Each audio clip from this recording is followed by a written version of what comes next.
The emerging trends that I'm watching most closely for the near future are those involving third-party risk.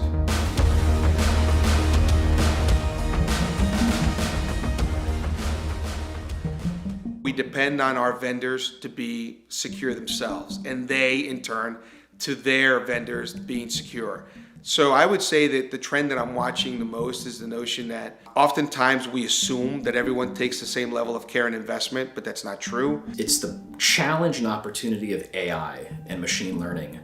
It's a double-edged sword like many, many tools and technologies. I think on the defender side, AI is really potentially very helpful, but the attackers, the malicious folks could try to compromise that as well and corrupt it, and that could lead to very, very dangerous situations. So the emerging trends that we're keeping in touch with or trying to understand as best as we can is really the prevalence around ransomware attacks and just the kind of changing method there, but also the rise in business email compromise and things like that. So we are seeing sometimes these what's old is new again, and how these things are coming around.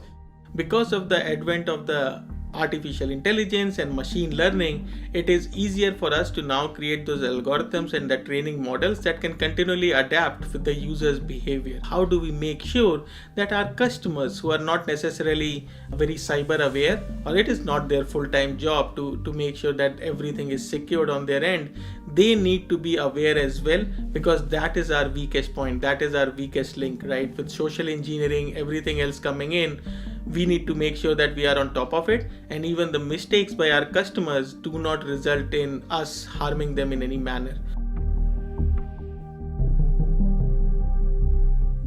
I think what companies really need to focus on as they're looking at the emerging threat landscape is really come back to the attack surface.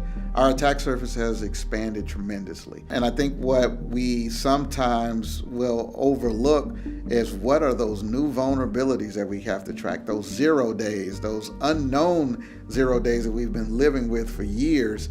How do we deal with those things? I think that's going to require a plan. And sometimes we don't plan for that because we've never had to deal with it in the past. So I think we have to get beyond the term of it never worked this way before. It's working this way today, and we have to have a plan for it. I think organizations also need to do some looking in the mirror, do a little self-reflection, where your internal processes might not have been updated in 5 years, 10 years. They might have been designed, and your teams might have been designed when the threat landscape was very different. So I kind of put a different spin on this, where one of the top threats that organizations face is themselves. When I think about the emerging threats or things that we as organizations need to prepare for, it really is, once again, ransomware and cyber resiliency. How do we make sure that we're able to respond to a cyber event? Because it's not a question of if, it's a question of when.